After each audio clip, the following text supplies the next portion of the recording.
9वीं कक्षा के बच्चों के लिए एक पाठ करने जा रही हूँ। उसका नाम है खेलो कूदो स्वस्थ रहो ಅಂತಂದ್ರೆ ಆಟವಾಡಿ ಕುಣಿಯಿರಿ ಆರೋಗ್ಯದಿಂದಿರಿ ಅಂತ ಇದರ ಅರ್ಥ। अब मैं इस पाठ का शब्दार्थ बताने जा रही हूँ। तो शब्दार्थ देख लीजिए।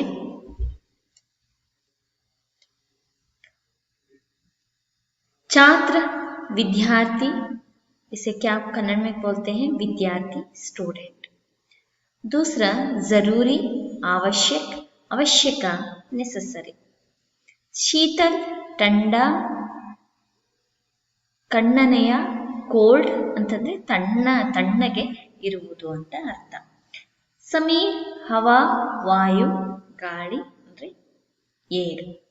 ವಿಕಾಸ್ ಪ್ರಗತಿ ಉನ್ನತಿ ಪ್ರಗತಿ ಪ್ರೋಗ್ರೆಸ್। ತಲಾಶ್ ಢೂಂಢ್ ಖೋಜ್ ಹುಡುಕುವುದು ಸರ್ಚ್ ಹುಡುಕುವುದು।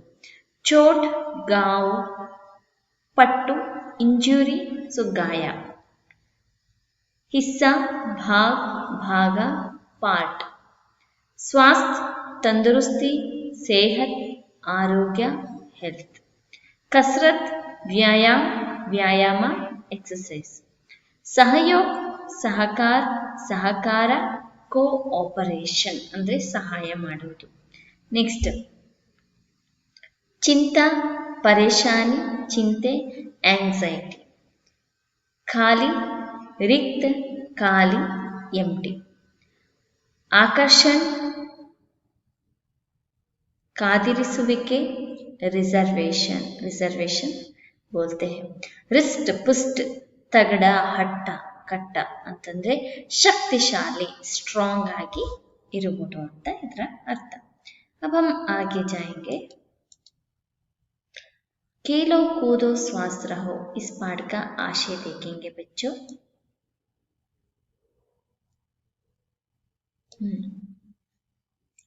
देख लीजिए, जीवन में स्वास्थ्य का महत्वपूर्ण स्थान है। सेहत को बनाए रखने के लिए कई लोग बहुत पैसे खर्च करते हैं। पैसे खर्च किए बिना ही अपने जीवन को स्वस्थ रखने के लिए खेलो कूदो स्वस्थ रहो इस सूत्र को अपनाए। ಏನಂತಂದ್ರೆ ಇದರ ಅರ್ಥ ಏನಂತಂದ್ರೆ ಜೀವನ में स्वास्थ्य का महत्वपूर्ण स्थान है। ಜೀವನದಲ್ಲಿ ಆರೋಗ್ಯದಿಂದ ಇರುವುದಕ್ಕೆ ಒಂದು ಮಹತ್ವಪೂರ್ಣವಾದ ಸ್ಥಾನ ಇದೆ। सेहत को बनाए रखने के लिए ಆರೋಗ್ಯದಿಂದ ಇರಲಿಕ್ಕೋಸ್ಕರ कई लोग ಹಲವಾರು ಜನ बहुत पैसे खर्च करते हैं ತುಂಬಾ ಹಣವನ್ನ ಖರ್ಚು ಮಾಡ್ತಾರೆ। पैसे खर्च किए बिना ही अपने जीवन को स्वस्थ रखने के लिए ಹಣವನ್ನ ಖರ್ಚು ಮಾಡದೇನೆ अपने जीवन को ತನ್ನ ಜೀವನವನ್ನ ಆರೋಗ್ಯದಿಂದ ಇಟ್ಕೊಳ್ಳೋಕ್ಕೋಸ್ಕರ खेलो कूदो स्वस्थ रहो इस सूत्र को अपनाए। सो खेलो ಅಂತಂದ್ರೆ ಆಟವಾಡಿ ಕುಣಿಯಿರಿ ಆರೋಗ್ಯದಿಂದಿರಿ ಎನ್ನುವಂತ ಸೂತ್ರವನ್ನ ನೀವು ಸ್ವೀಕರಿಸಬಹುದು। अब हम पाठ की ओर जाएंगे। खेलो कूदो स्वस्थ रहो। तो इसका आशय आपने देखा। अब मैं इस पाठ को करने जा रही हूँ। देख लीजिए, आप अपना पुस्तक निकालिए तो आपको सही ढंग से पता चलता है। हाँ, निकाल लिया आपने? अच्छा ठीक है, देख लीजिए। खेलों की दुनिया में सदा आनंद और उल्लास का वातावरण रहता है। उत्साह का शीतल समीर बहता रहता है। खेल से तन मन स्वस्थ होता है, मनोरंजन भी मिलता है। खेल कई तरह के होते हैं। साधारणतया उनके दो भेद किए जाते हैं, शारीरिक खेल और मानसिक खेल। जिन खेलों में शारीरिक श्रम अधिक करना पड़ता है उन्हें शारीरिक खेल कहा जाता है। उदाहरण के लिए कबड्डी, हॉकी, गुल्ली डंडा, क्रिकेट, कुश्ती, फुटबॉल, बैडमिंटन, तैरना, दौड़ना आदि। इसके विपरीत जिन खेलों में मानसिक श्रम अधिक होता है उन्हें मानसिक खेल कहते हैं। उदाहरण के लिए शतरंज, कैरम, पासा, भकरी भाग खेल आदि। सो यहाँ पर देख लीजिए, इसका अर्थ बताते जाती हूँ। खेलों की दुनिया में सदा आनंद और उल्लास का वाತಾವರಣ रहता है. ಸೊ ಆಟಗಳ ಜಗತ್ತಿನಲ್ಲಿ ಯಾವಾಗಲೂ ಕೂಡ ಆನಂದ ಮತ್ತೆ ಸಂತೋಷದ ವಾತಾವರಣ ತುಂಬಿರುತ್ತೆ. उत्साह का शीतल समय बहता रहता है.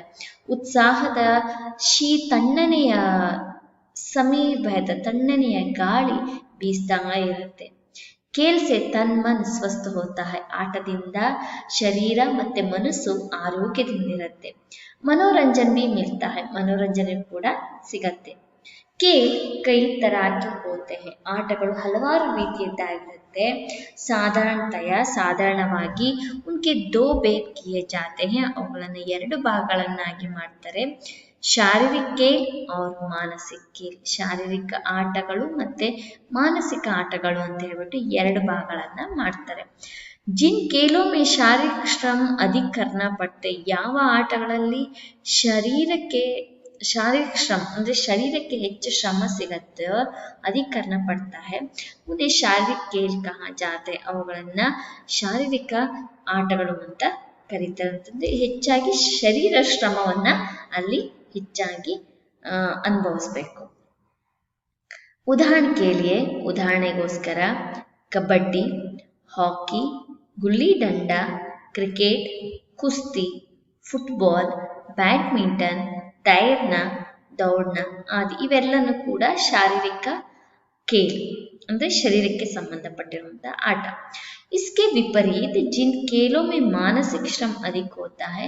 ಇದನ್ನು ಬಿಟ್ಟು ಯಾವ ಆಟಗಳಲ್ಲಿ ಮಾನಸಿಕ ಶ್ರಮ ಹೆಚ್ಚಾಗಿರುತ್ತೋ ಉನ್ಹೇ ಮಾನಸಿಕ खेल कहते हैं. ಅವುಗಳನ್ನ ಮಾನಸಿಕ ಆಟಗಳು ಅಂತ ಕರೀತಾರೆ. ಉದಾಹರಣೆಗೆ ಶತರಂಜ್, ಕೇರಂ, ಪಾಸ, ಬಕ್ರಿ ಭಾಗ್ ಖೇಲ್ ಆದಿ. ಉದಾಹರಣೆಗೆ ಶತರಂಜ್, ಕೇರಂ, ಪಾಸ, ಬಕ್ರಿ ಭಾಗ್ ಇವೆಲ್ಲನೂ ಕೂಡ ಮಾನಸಿಕ ಆಟಗಳು. ಏನಂತಂದ್ರೆ ತಲೆ ಉಪಯೋಗಿಸಿ ಚೆಸ್ಸು, ಕೇರಂ ಎಲ್ಲ ಇದೆಯಲ್ಲ, ಸೊ ಇವನ್ನೆಲ್ಲ ಕೂಡ ತಲೆ ಉಪಯೋಗಿಸಿ ಆಡುವಂತಹ ಆಟಗಳನ್ನು ಮಾನಸಿಕ ಆಟಗಳು ಅಂತ ಕರೀತಾರೆ. इसी प्रकार वैयक्तिक खेल और सामूहिक खेल के रूप में भी भेद किए जा सकते हैं. वैयक्तिक खेलों में तैरना, दौड़ना, एरोबिक्स, तीर चलाना, बिलियर्ड्स, शूटिंग, नाव चलाना, छलांग मारना आदि.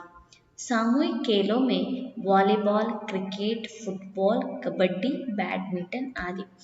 ಏನಂತಂದ್ರೆ ಇಸಿ ಪ್ರಕಾರ ವೈಯಕ್ತಿಕ खेल ಇದೇ ಪ್ರಕಾರವಾಗಿ ವೈಯಕ್ತಿಕ ಆಟಗಳು और ಸಾಮೂಹಿಕ खेल ಸಾಮೂಹಿಕ ಆಟಗಳ ರೂಪದಲ್ಲಿ ಹಲವಾರು ಭೇದಗಳನ್ನು ಮಾಡಲಾಗುತ್ತೆ.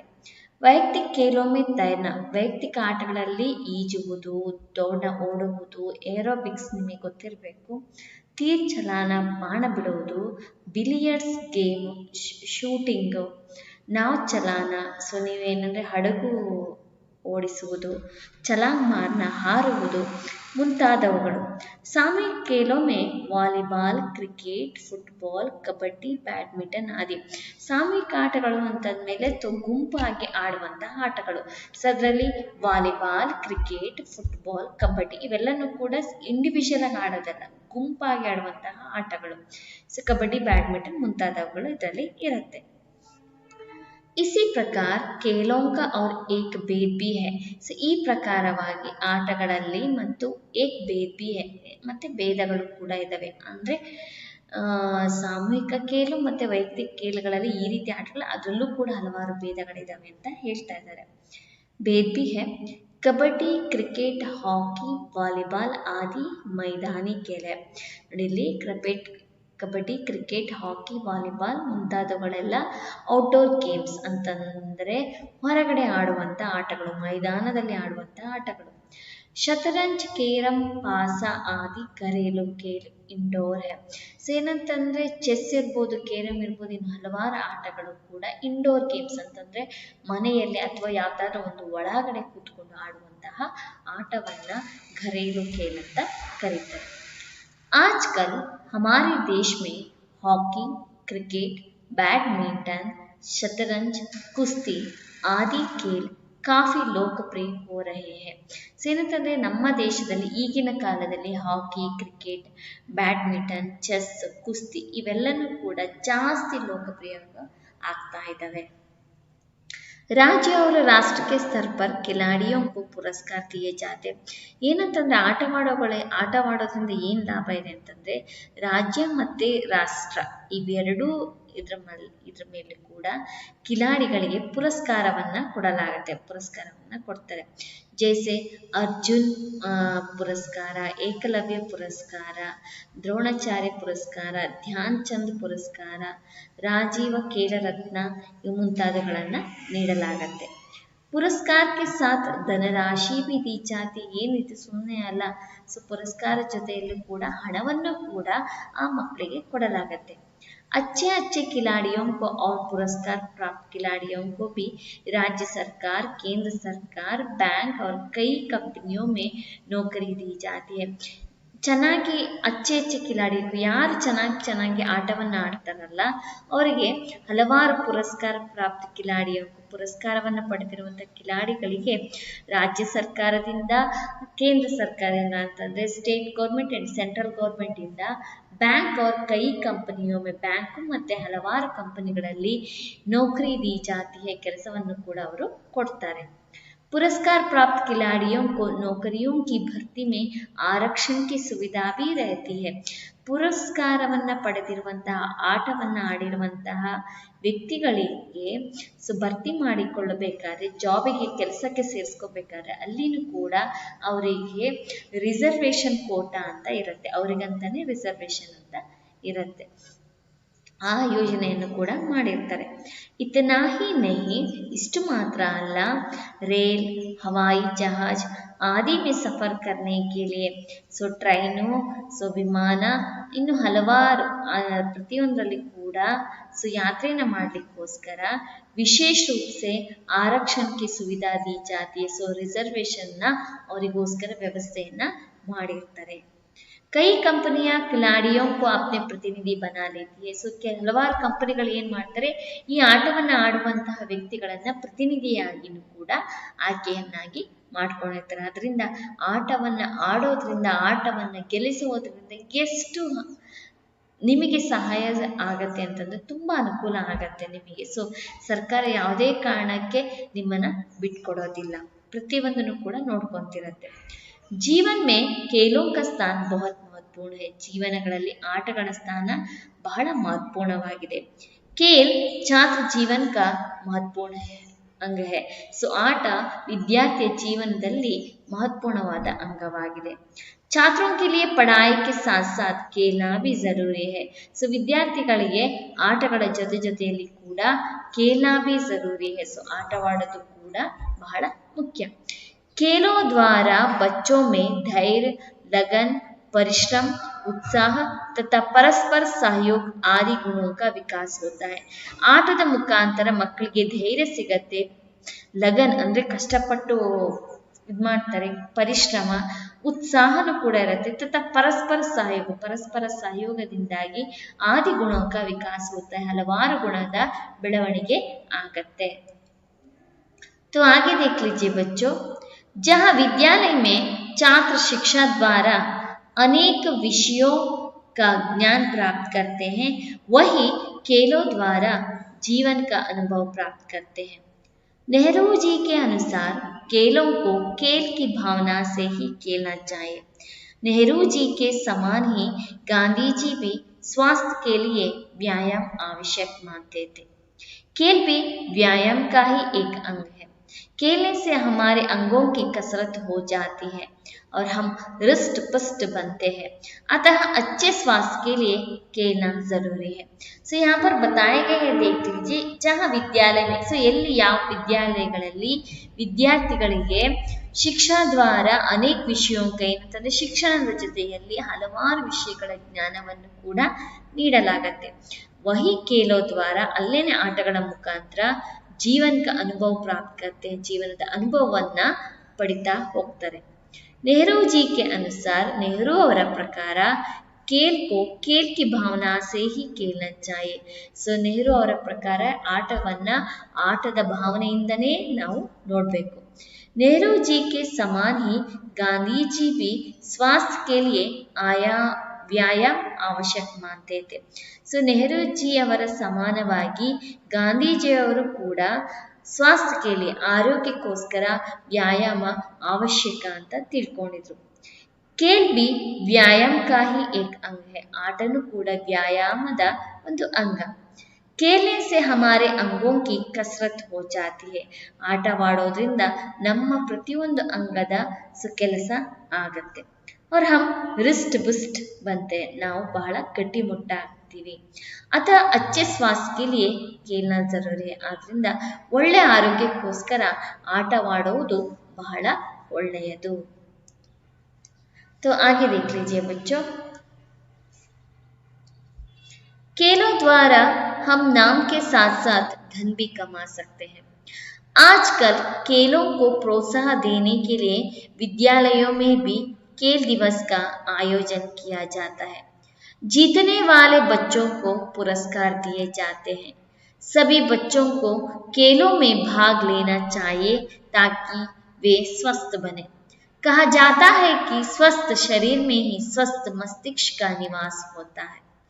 अतः तन मन दोनों को स्वस्थ बनाने के लिए खेलना अत्यंत आवश्यक है.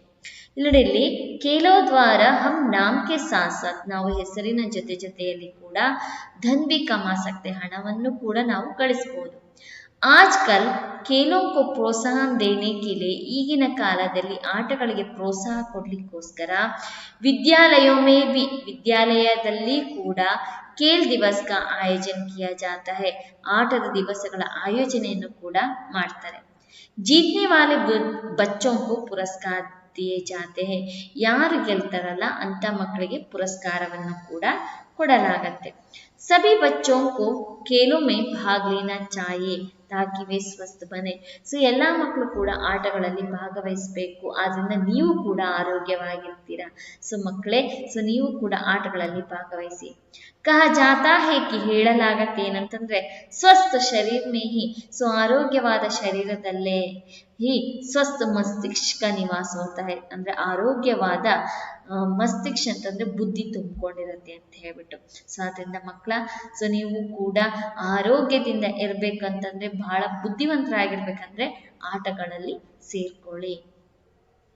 अतः तन मन दोनों को स्वस्थ बनाने के लिए खेलना अत्यंत आवश्यक है. ಸೊ ಆದ್ರಿಂದ ಮತ್ತೆ ತನ್ ಅಂತಂದ್ರೆ ಶರೀರ, ಮನಸ್ಸು ಎರಡೂ ಕೂಡ ಆರೋಗ್ಯದಿಂದ ಇರ್ಬೇಕಂದ್ರೆ खेलना अत्यंत आवश्यक है. ಆಟವಾಡೋದು ಬಹಳ ಅತ್ಯಂತ आवश्यक. अब अभ्यास को करने जा रही हूँ.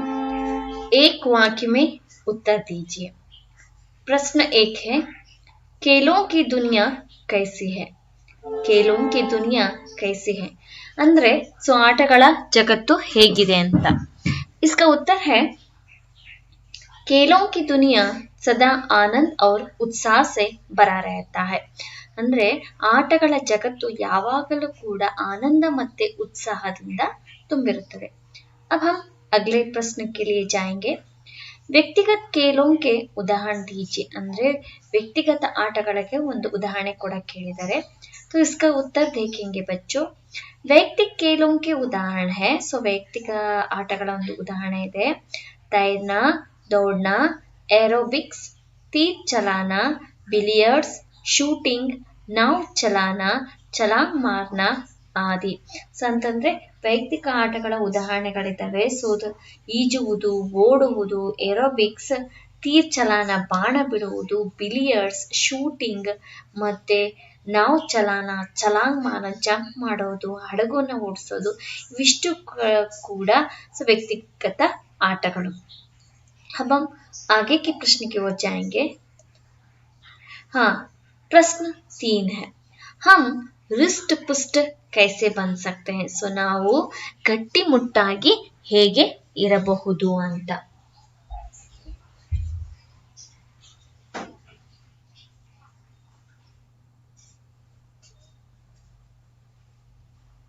अब इसका उत्तर देख लिया ना. हाँ, अब मैं पढ़ती हूँ। खेलने से हमारे अंगों की कसरत हो जाती है, इससे हम रिष्ट पुष्ट बन सकते हैं. ಏನಂತಂದ್ರೆ ಆಟಗಳನ್ನ ಆಡೋದ್ರಿಂದ ನಮ್ಮ ಶರೀರಕ್ಕೆ ಬಹಳಷ್ಟು ಕೆಲಸ ಸಿಗತ್ತೆ. इससे हम रिष्ट पुष्ट बन सकते, ಇದರಿಂದ ನಾವು दष्ट पुष्ट ಆಗ್ತೀವಿ ಅಂತ ಇದರ ಅರ್ಥ. अब हम आगे जाएंगे. चौथा प्रश्न, खेलों के दो भेद कौन कौन से हैं? खेलों के दो भेद कौन कौन से हैं ಅಂದ್ರೆ ಆಟಗಳ ಎರಡು ಭೇದಗಳು ಯಾವ್ಯಾವುದು ಅಂತ. खेलों के दो भेद शारीरिक खेल और मानसिक खेल है. ಆಟಗಳ ಎರಡು ಭೇದಗಳಿದಾವೆ, ಒಂದು ಶಾರೀರಿಕ ಆಟ ಮತ್ತಿನ್ನೊಂದು ಮಾನಸಿಕ ಆಟ, ಅಂದ್ರೆ ಮನಸ್ಸಿಗೆ ಸಂಬಂಧಪಟ್ಟಿದ್ದು ಮತ್ತೆ ಶರೀರಕ್ಕೆ ಸಂಬಂಧಪಟ್ಟಿದ್ದು. ಹಾಗೆ पांचवा प्रश्न, शारीरिक खेल किन्हें कहा जाता है? ಅಂದ್ರೆ ಶಾರೀರಿಕ ಆಟ ಅಂತ ಹೇಳ್ಬಿಟ್ಟು ಯಾವ ಆಟಗಳಿಗೆ ಹೇಳ್ತಾರೆ ಅಥವಾ ಯಾವ ರೀತಿ ಇರೋದಕ್ಕೆ ಹೇಳ್ತಾರೆ ಅಂತ ಹೇಳ್ಬಿಟ್ಟು. ಶಾರೀರಿक खेल वे खेल होते हैं जिनमें शारीरिक श्रम अधिक करना पड़ता है. ಅಂದ್ರೆ ಶಾರೀರಿಕ ಆಟ ಅಂತಂದ್ರೆ ಆಟ ಹೇಗಿರುತ್ತಂದ್ರೆ जिनमें शारीरिक श्रम ಅಂದ್ರೆ ಅದರಲ್ಲಿ ಶರೀರಕ್ಕೆ ಜಾಸ್ತಿ ಶ್ರಮವಾಗುತ್ತೆ, अधिक करना पड़ता है, ಶರೀರಕ್ಕೆ ಜಾಸ್ತಿ ಶ್ರಮ ಜಾಸ್ತಿ ಆಗೋದ್ರಿಂದ ಅದಕ್ಕೆ ಶಾರೀರಿಕ खेल ಅಂತ ಕರೀತಾರೆ. अगला प्रश्न, किसी एक शारीरिक खेल का नाम बताइए. ಸೊ ಯಾವುದಾದ್ರೂ ಒಂದು ಶರೀರ ದಣಿವಾಗುವಂತಹ ಆಟದ ಹೆಸರನ್ನ ಹೇಳಕ್ಕೆ ಹೇಳಿದ್ದಾರೆ. तो हॉकी एक शारीरिक खेल है. तो हॉकी तो एक शारीरिक खेल है. आपको तो पता है कि ये हॉकी शारीरिक खेल के संबंधित है. सो अगला प्रश्न के लिए जाएंगे. अगला प्रश्न है 7वां प्रश्न, ಮಾನಸಿಕ खेल की ಪರಿಭಾಷಾ लिखी. ಅಂತಂದ್ರೆ ಮಾನಸಿಕ ಆಟಗಳ ಅರ್ಥ ಏನು ಅಂತ ಹೇಳ್ಬಿಟ್ಟು. यहाँ पर देख लीजिए, ये सब घरेलू खेल है, ये इंडोर गेम्स है, आउटडोर गेम्स नहीं. ये भी ये सब. इसका उत्तर देख लीजिए, जिस खेल में मानसिक श्रम की जरूरत पड़ती है उन्हें मानसिक खेल कहते हैं. ಅಂದ್ರೆ ಯಾವ ಆಟಗಳಲ್ಲಿ ಮನಸ್ಸಿಗೆ ಶ್ರಮವಾಗತ್ತೆ ಅಂದ್ರೆ ದೇಹಕ್ಕೆ ಶ್ರಮವಾಗೋದಿಲ್ಲ, ಸೊ ಅಂತಹದನ್ನ ಏನಂತ ಕರೀತಾರೆ, ಮಾನಸಿಕ खेल कहते हैं. तो अगला प्रश्न, 8वां प्रश्न, आजकल हमारे देश में कौन कौन से खेल लोकप्रिय हो रहे हैं? ಅಂದ್ರೆ ಈಗಿನ ಕಾಲದಲ್ಲಿ ನಮ್ಮ ದೇಶದಲ್ಲಿ ಯಾವ ಯಾವ ಆಟಗಳು ಲೋಕಪ್ರಿಯವಾಗಿದೆ ಅಂತ ಹೇಳ್ಬಿಟ್ಟು. इसका उत्तर है, आजकल हमारे देश में हॉकी, क्रिकेट, बैडमिंटन, शतरंज, कुश्ती आदि खेल ಕಾಫಿ ಲೋಕಪ್ರಿಯ हो रहे हैं. ಅಂದ್ರೆ ಈಗಿನ ಕಾಲದಲ್ಲಿ ನಮ್ಮ ದೇಶದಲ್ಲಿ ಹೆಚ್ಚಾಗಿ ಹಾಕಿ, ಕ್ರಿಕೆಟ್, ಬ್ಯಾಡ್ಮಿಂಟನ್, ಶತರಂಜ್, ಅಂದ್ರೆ ಚೆಸ್ಸು, ಕುಸ್ತಿ, ಈ ಹಲವಾರು ಆಟಗಳು ಜಾಸ್ತಿ ಲೋಕಪ್ರಿಯವಾಗಿದ್ದಾವೆ. ಹಾಗೆ 9वां प्रश्न, आजकल खेलों को प्रोत्साहन देने के लिए विद्यालयों में किसका आयोजन किया जाता है? तो दोबारा पढ़ती हूँ, देख लीजिए. आजकल खेलों को प्रोत्साहन देने के लिए विद्यालयों में किसका आयोजन किया जाता है? ಇವತ್ತಿನ ಕಾಲಗಳಲ್ಲಿ ಆಟವನ್ನ ಪ್ರೋತ್ಸಾಹ ಕೊಡ್ಲಿಕ್ಕೋಸ್ಕರ ಶಾಲೆಗಳಲ್ಲಿ ಯಾವುದರ ಆಯೋಜನೆಯನ್ನ ಮಾಡಲಾಗುತ್ತದೆ? तो इसका उत्तर है, आजकल खेलों को प्रोत्साहन देने के लिए विद्यालयों में खेल दिवस का आयोजन किया जाता है. ಸೊ ಈಗಿನ ಕಾಲದಲ್ಲಿ ಆಟಗಳಿಗೆ ಹೆಚ್ಚಾಗಿ ಪ್ರೋತ್ಸಾಹ ನೀಡುವುದಕ್ಕೋಸ್ಕರ ವಿದ್ಯಾಲಯಗಳಲ್ಲಿ ಆಟದ ದಿವಸದ ಆಯೋಜನೆಯನ್ನ ಮಾಡಲಾಗುತ್ತದೆ. 10वां प्रश्न, नेहरू जी के अनुसार खेल को किस भावना के साथ खेलना चाहिए? ಅಂದ್ರೆ ಜವಾಹರ್ಲಾಲ್ ನೆಹರು ಅವರ ಪ್ರಕಾರ ಆಟಗಳನ್ನ ಯಾವ ಭಾವನೆಯಿಂದ ಆಡಬೇಕು ಅಂತ. नेहरू जी के अनुसार खेल को खेल की भावना से ही खेलना चाहिए. ಅಂದ್ರೆ ನೆಹರು ಅವರ ಪ್ರಕಾರ ಆಟವನ್ನ ಆಟದ ಭಾವನೆಯಿಂದನೇ ಆಡಬೇಕು ವಿನಃ ಸೊ ನಾವು ಗೆಲ್ಬೇಕು, ಸೋತಾಗ ಬೇಜಾರು ಮಾಡ್ಕೊಬಾರ್ದು. ಒಟ್ಟು ಆಟ ಸೋಲಿರಲಿ ಗೆಲುವಿರಲಿ ಆಟವನ್ನ ಆಡಬೇಕು. अगला प्रश्न देख लीजिए, 11वां प्रश्न, खेलों द्वारा बच्चों में किन गुणों का विकास होता है। यहाँ पर भी खेल रहे हैं। सो हर स्लाइड्स में मैं एक एक खेलों की चित्र को डाली हूँ। आप ध्यान रूप से देख लीजिए कौन कौन से खेल खेल रहे हैं। अच्छा देखिए, इस प्रश्न का उत्तर है खेलों द्वारा बच्चों में धैर्य, लगन, परिश्रम, उत्साह तथा ಪರಸ್ಪರ ಸಹಯೋಗ ಆದಿ ಗುಣों का विकास होता है। ಆಟಗಳ ಮುಖಾಂತರ ಮಕ್ಕಳಲ್ಲಿ ಧೈರ್ಯ, ಅಂದ್ರೆ ಕಷ್ಟಪಟ್ಟು ಇದ್ ಮಾಡೋದು, ಪರಿಶ್ರಮ, ಉತ್ಸಾಹ ತथा ಪರಸ್ಪರ ಸಹಯೋಗ, ಒಬ್ಬರಿಗೊಬ್ರು ಸಹಾಯ, ಹಲವಾರು ಗುಣಗಳ ಬೆಳವಣಿಗೆ ಆಗತ್ತೆ। अब हम आगे हैं 2 या 3 वाक्यों में उत्तर लिखिए। तो पहला प्रश्न है खेलों के प्रकार लिखते हुए कुछ उदाहरण दीजिए। ಅಂದ್ರೆ ಆಟಗಳ ಪ್ರಕಾರವನ್ನ ನೋಡ್ಬಿಟ್ಟು ಸ್ವಲ್ಪ ಉದಾಹರಣೆಗಳನ್ನ ಕೊಡಕ್ಕೆ ಹೇಳಿದ್ದಾರೆ। तो यहाँ पर देख लीजिए। so यहाँ पर 2 प्रकार है।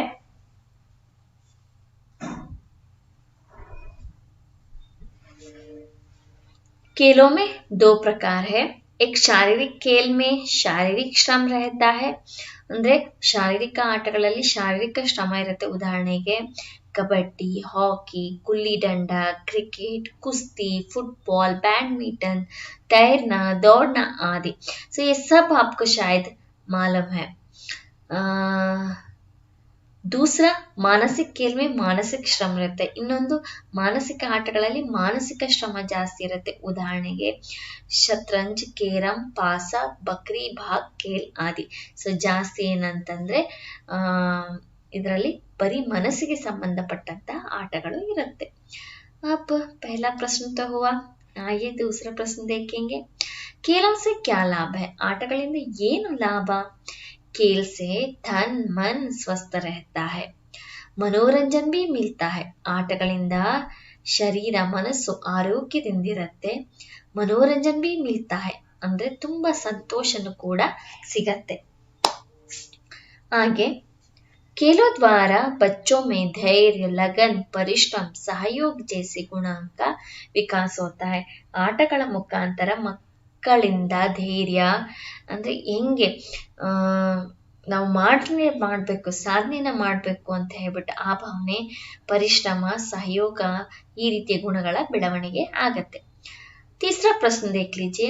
राज्य और राष्ट्र स्तर पर खिलाड़ियों को कौन कौन से पुरस्कार दिए जाते हैं।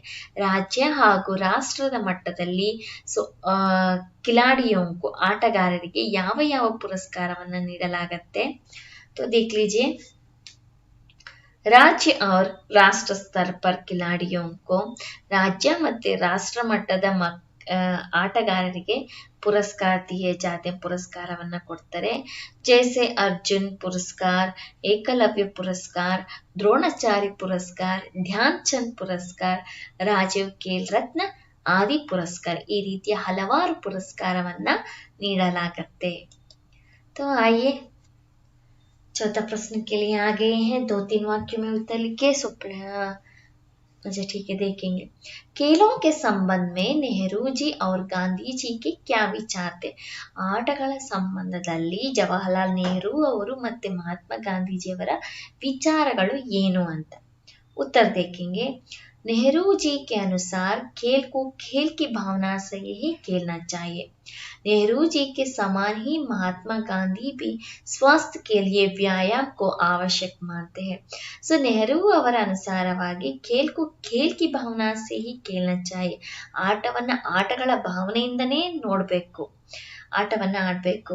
ನೆಹರು ಜಿ ಕೆ ಸಮಾನ್ ಹಿ, ಸೊ ನೆಹರು ಅವರ ಸಮಾನವಾಗಿ ಮಹಾತ್ಮ ಗಾಂಧಿಯವರು ಕೂಡ ಸ್वस्थ के लिए व्यायाम को आवश्यक मानते थे। ಆರೋಗ್ಯ ಚೆನ್ನಾಗಿರ್ಬೇಕಂದ್ರೆ ಸೊ ವ್ಯಾಯಾಮ ಅವಶ್ಯಕ ಅಂತನೂ ಕೂಡ ಇವರು ಹೇಳ್ತಾ ಇದ್ರು। अगला प्रश्न है प्रश्न 5।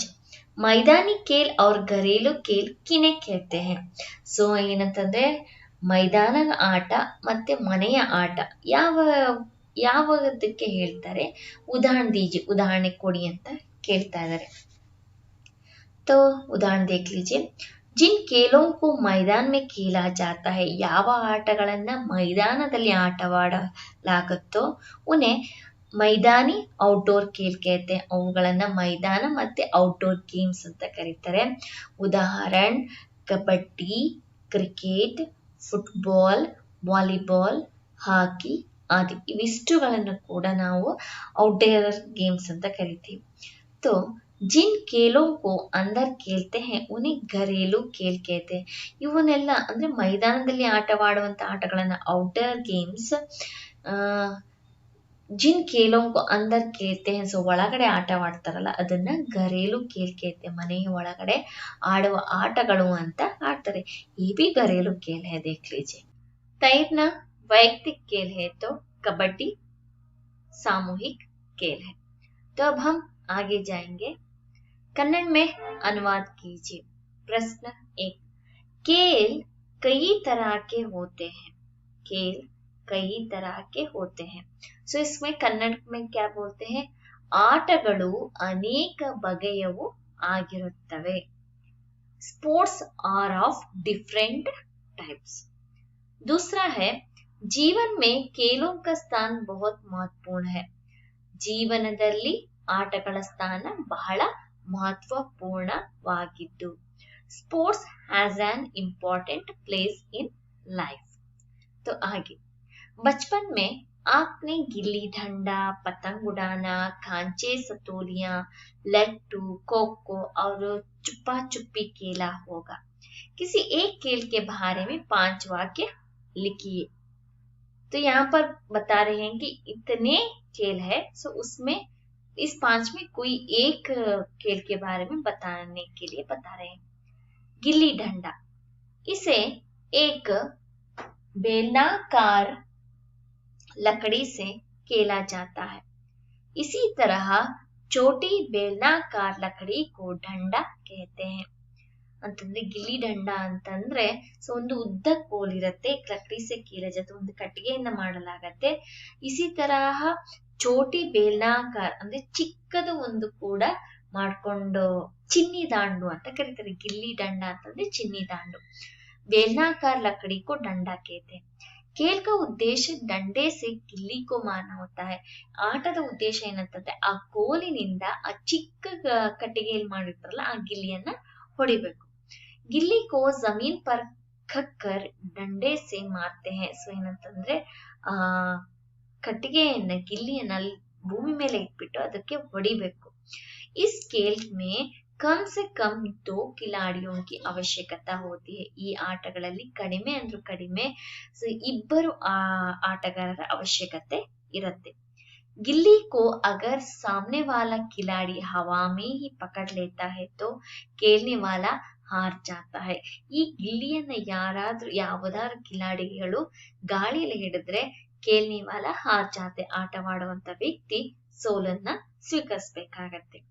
गिल्ली को किनारे से मारने के लिए प्रत्येक खिलाड़ी को 3 मौके मिलते हैं. ಆ ಗಿಲ್ಲಿ ದಂಡವನ್ನ ಹೊಡಿಲಿಕ್ಕೋಸ್ಕರ ಏನಂತಂದ್ರೆ ಪ್ರತಿಯೊಬ್ಬ ಕಿಲಾಡಿಗೂ ಕೂಡ 3 ಮೌಕೆ ಮಿಲ್ತೆ, 3 ಅವಕಾಶವನ್ನ ಕೊಡಲಾಗತ್ತೆ. ಇದನ್ನ ಗಿಲ್ಲಿ ದಂಡ ಅಂತ ಕರೀತಾರೆ, ಅಂದ್ರೆ ಚಿನ್ನಿ ದಾಂಡು ಅಂತ ಹೇಳ್ಬಿಟ್ಟು ಇದ್ರ ಅರ್ಥ.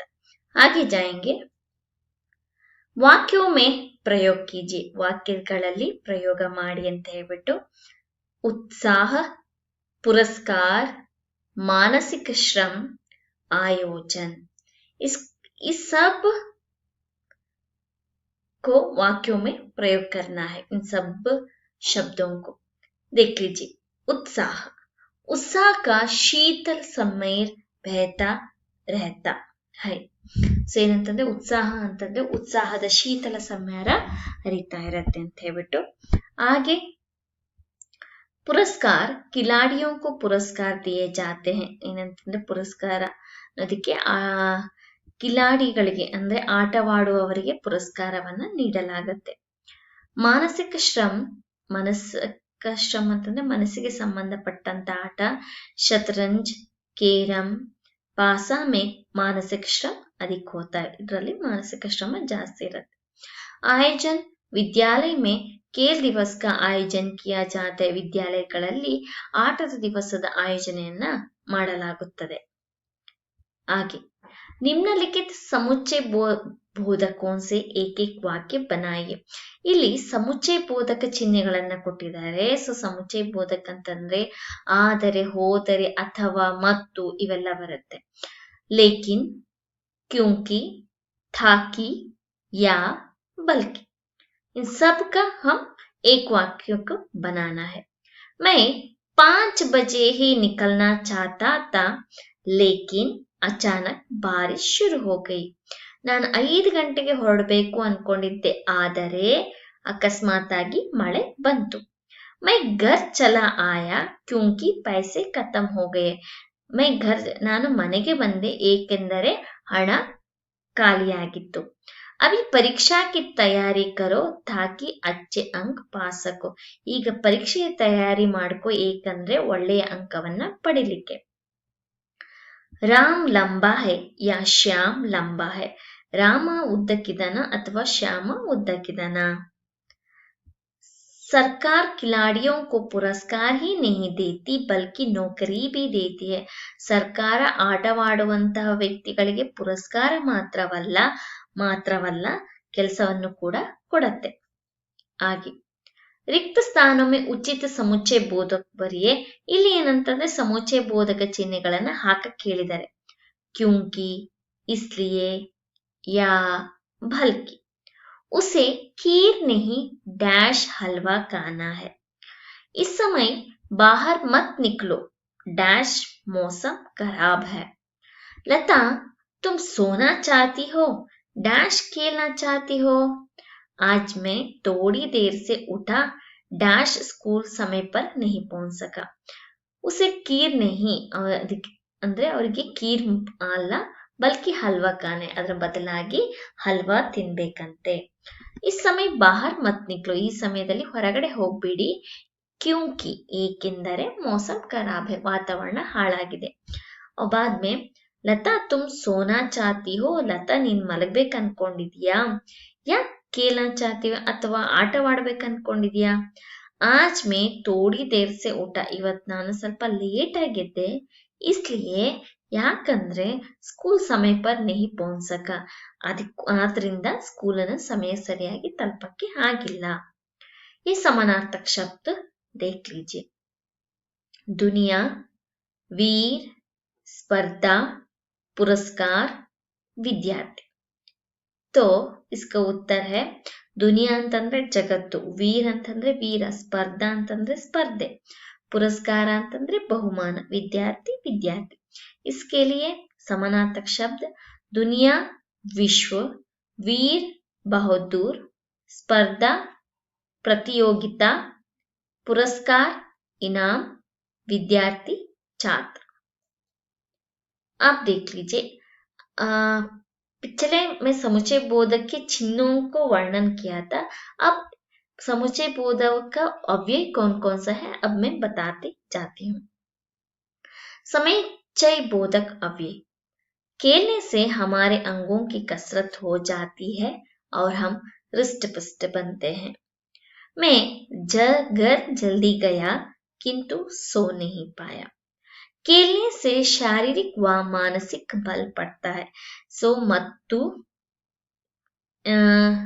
ಏಕೆಂದರೆ ಹಾಗೂ ಅಂತ ಹೇಳ್ಬಿಟ್ಟು ಈ ರೀತಿಯಾದ ಚಿಹ್ನೆಗಳನ್ನ ಸಮುಚ್ಚಯ ಬೋಧಕ ಅವ್ಯಯ ಅಂತ ಕರೀತಾರೆ. ಉಪಯುಕ್ತ ವಾಕ್ಯೋ ಮೇ ರೇಖಾ ಕೆ ಶಬ್ದ ಸಮುಚ್ಚಯ ಬೋಧಕ ಅವ್ಯಯ है. ಸೊ ಇಲ್ಲಿ ಕೊಟ್ಟಿರುವಂತಹ ವಾಕ್ಯಗಳಲ್ಲಿ ಈ ಗೆರೆಯನ್ನು ಹಾಕಿರುವಂತಹ ಶಬ್ದಗಳು ಸಮುಚ್ಚಯ ಬೋಧಕ ಅವ್ಯಯ. दो शब्दों, उपवाक्यों और वाक्यों को जोड़ने या अलग करने वाले दो शब्दों को समुच्चय बोधक कहते हैं. ಎರಡು ಶಬ್ದ ಅಥವಾ ಉಪವಾಕ್ಯ ಅಥವಾ ವಾಕ್ಯಗಳನ್ನು ಜೋಡಿಸುವಂತಹದ್ದು ಅಥವಾ ಬೇರೆ ಮಾಡುವಂತಹ ಶಬ್ದಗಳನ್ನ ಸಮುಚ್ಚಯ ಬೋಧಕ ಅಂತ ಕರೀತಾರೆ. ಉದಾಹರಣಕ್ಕೆ ಕಿ, ಲೇಕಿನ್, ಕಿಂತು, परंतु, क्योंकि, तथा, एवं, अथवा, मगर आदि. ಇವೆಲ್ಲ ಏಕೆ, ಏನು, ಅಥವಾ, ಮತ್ತು ಈ ರೀತಿ. तो देख लीजिए, समुच्चय बोधक के दो भेद है. समुच्चय बोधक ಎರಡು ಭೇದಗಳಿದಾವೆ. एक समानाधिकरण समुच्चय बोधक, दो अथवा दो से अधिक समान पदों, उपवाक्यों या वाक्यों को आपस में जोड़ने वाले शब्दों को ಸಮಾನಾಧಿಕರಣ ಸಮುಚ್ಚಯ ಬೋಧಕ कहते हैं. ಅಂತಂದ್ರೆ ಎರಡು ಅಥವಾ ಎರಡರನ್ನ ಹೆಚ್ಚಾಗಿ ಸಮಾನವಾಗಿರುತ್ತೆ.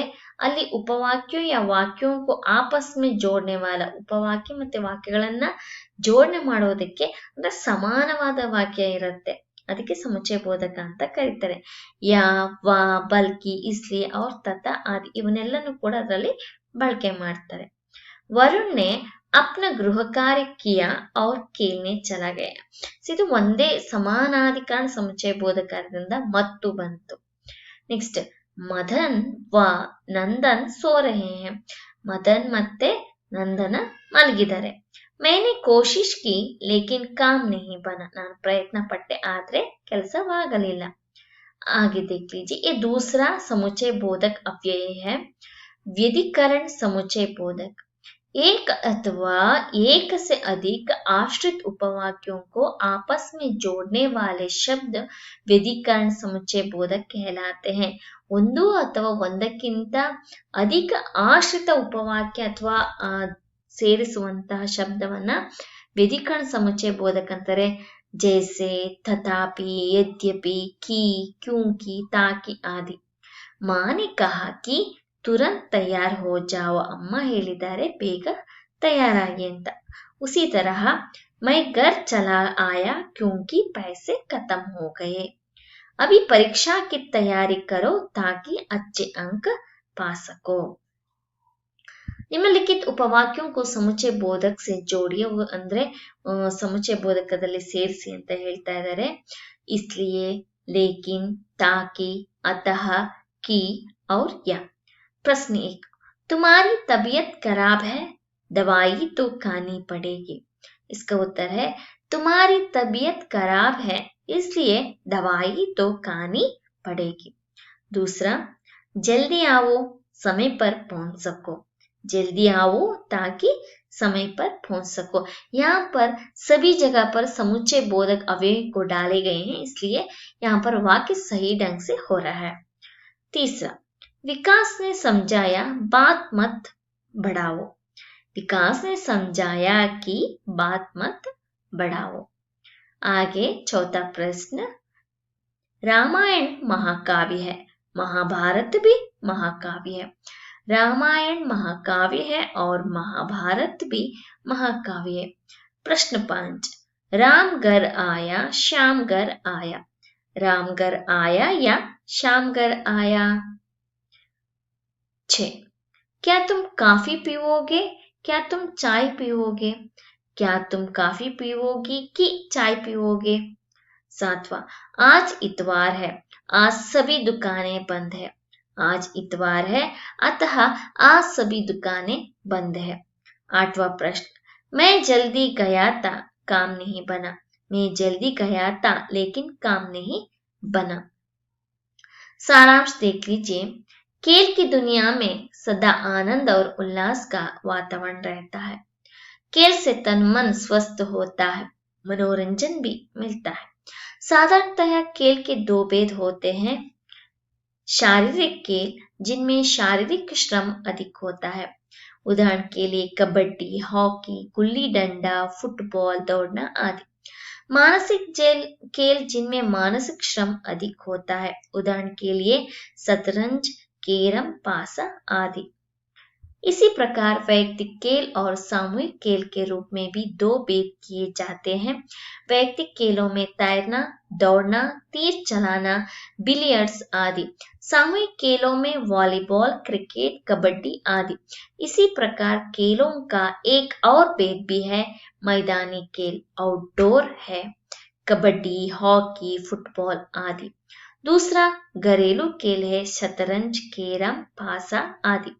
राष्ट्र और राज्य स्तर पर खिलाड़ियों को पुरस्कार दिए जाते हैं, जैसे अर्जुन, एकलव्य, द्रोणाचार्य आदि पुरस्कार के साथ धनराशि भी दी जाती है.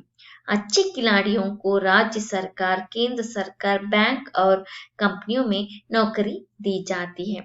खेलने से हमारे अंगों की कसरत होती है। अच्छे स्वास्थ्य के लिए खेलना जरूरी है। खेलों द्वारा हम नाम के साथ साथ धन भी कमा सकते हैं। आजकल विद्यालयों में खेलों को प्रोत्साहन देने के लिए खेल दिवस मनाया जाता है। हम याद रखें, स्वस्थ शरीर में ही स्वस्थ मस्तिष्क का निवास होता है। उपहारों को देखकर खेलों का नाम लिखिए इन्हें। पहला है गुल्ली डंडा, ये है लॉन टेनिस, और तीसरा है सतोलियां, लगोरी है ये, और ये है चौपर चौपड़ पचीसी, और ये है बैडमिंटन, और ये है बास्केटबॉल। ये सब आपने देख लिया बच्चों। सो यहाँ पर खेलों की दुनिया, इस पाठ को मैं समाप्त कर रही हूँ। खेलो कूदो स्वस्थ रहो।